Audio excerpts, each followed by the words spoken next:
नमस्कार। स्वागत है आपका आज की सुप्रभात कार्यक्रम में। सुप्रभात। देखिए, हर दिन जो है सुबह एक बहुत ही अच्छी सी सुबह आती है हमारे पास। एक अच्छा दिन आता है। हमें कभी भी भगवान की इस सृष्टि और इस नियम के ऊपर कभी भी हमें ना कोई डाउट नहीं करना चाहिए, क्योंकि भगवान ने जो बनाया है हमारे लिए वो बहुत ही सुंदर बनाया है। कभी आपने प्रकृति को गौर किया होगा? देखिए, जो प्रकृति है उसको भगवान की आधीन माना जाता है, भगवान की बनाया हुआ माना जाता है, और वो भगवान की आधीन काम करती है।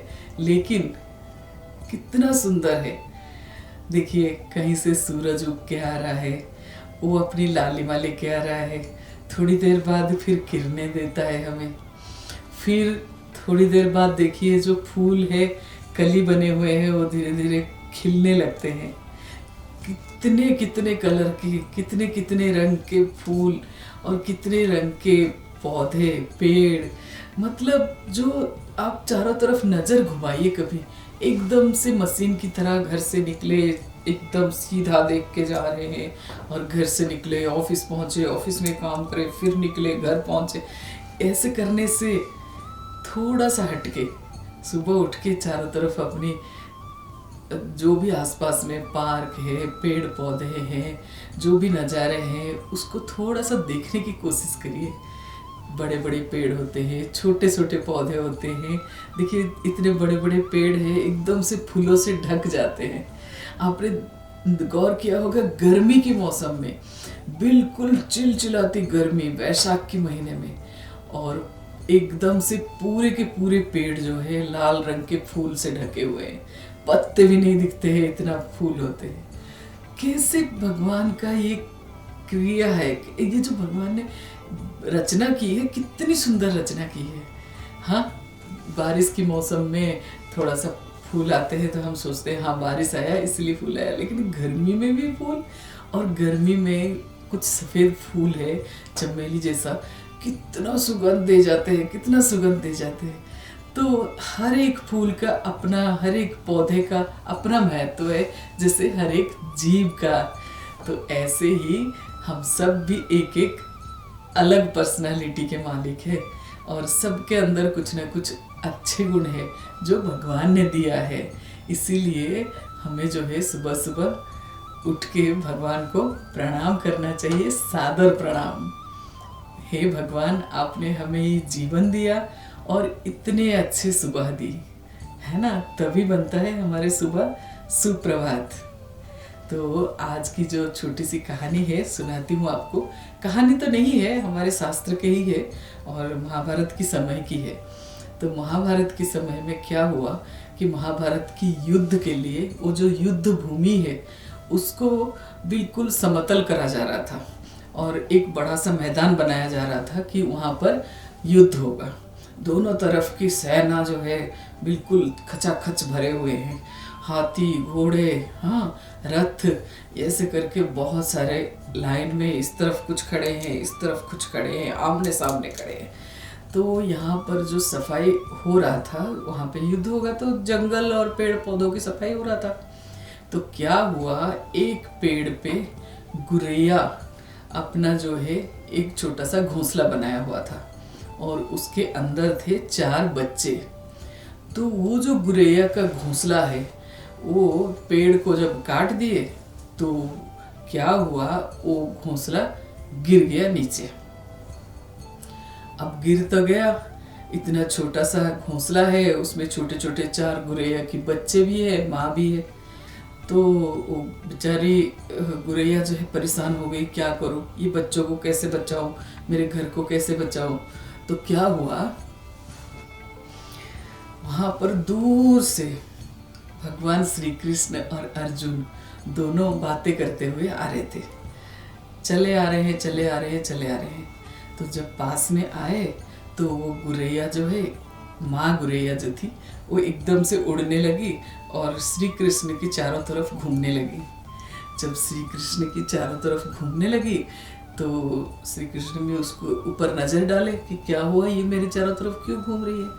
तो उसने चुपके से बोला, हे प्रभु, हे हे भगवान, हे प्रभु, मेरे बच्चों की, मेरे जो छोटी सी घोंसला है उसको बचा लीजिए, क्योंकि कल युद्ध होने वाला है और युद्ध में ये जो मेरे छोटी सी घोंसला है किसी को नहीं दिखाई देगा और बहुत ही बुरी तरह से कुचला जाएगा हाथी, घोड़े और रथ के बीच।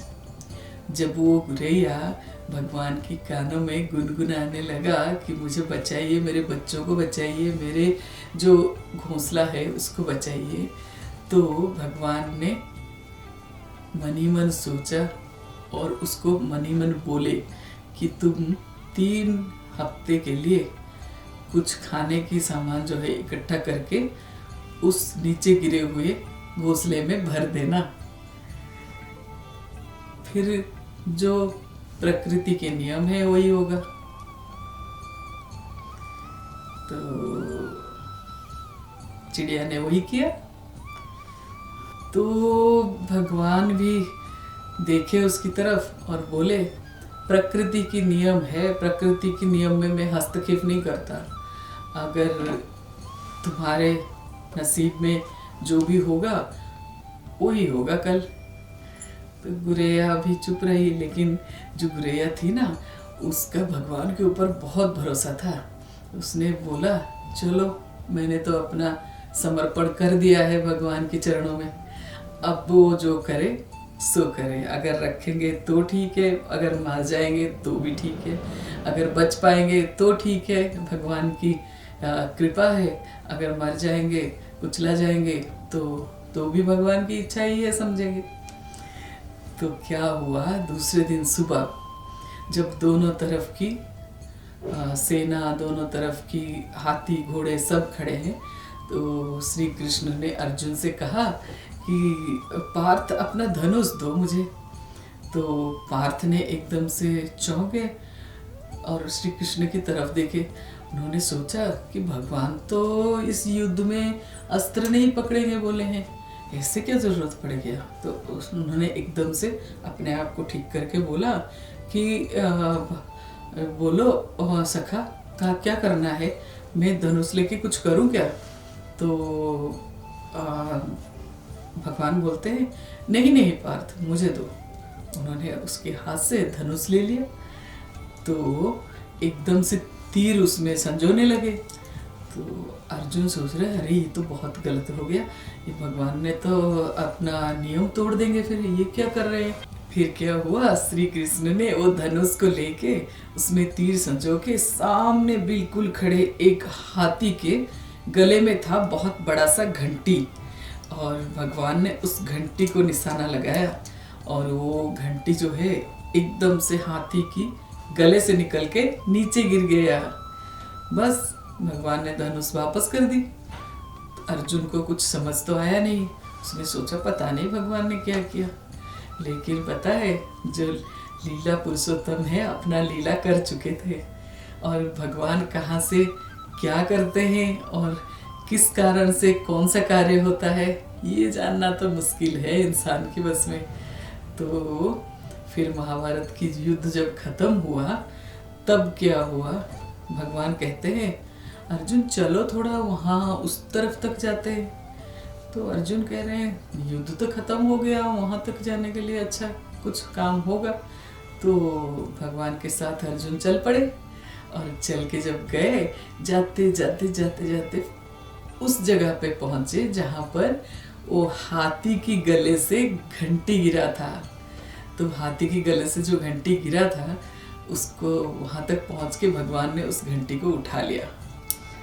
और पता है क्या हुआ, भगवान ने जब वो घंटी को उठा लिया तो उसके अंदर से 4 बच्चे गुरैया और उसकी माँ, ये जो है एकदम से फुर करके उड़ के चले गए।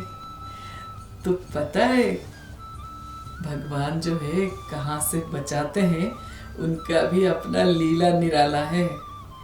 तो भगवान की इस लीला को देख के अर्जुन भी स्थगित हो गया, और उसने ये बोला कि इतने बड़े युद्ध खत्म हुआ है और यहाँ पर इतने सब पड़े हुए हैं, ये सब ना उठा के भगवान आके घंटी उठा रहे, क्या हो गया?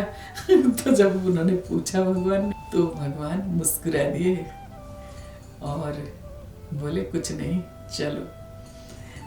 तो देखिए जो भगवान जब बचाते हैं, जो भगवान हमारी रक्षा करते हैं, वो अपनी ढिंडोरा नहीं पीटते हैं, ठीक है। लेकिन जब उनका भक्त कोई अच्छा काम करता है, वो खूब तारीफ करते हैं। तो इसीलिए कभी भी अपने किए हुए जो अच्छाई है ना, उसकी ढिंडोरा मारने की जरूरत नहीं है। भगवान सब समझते हैं। तो आपका दिन मंगलमय हो और अच्छा हो।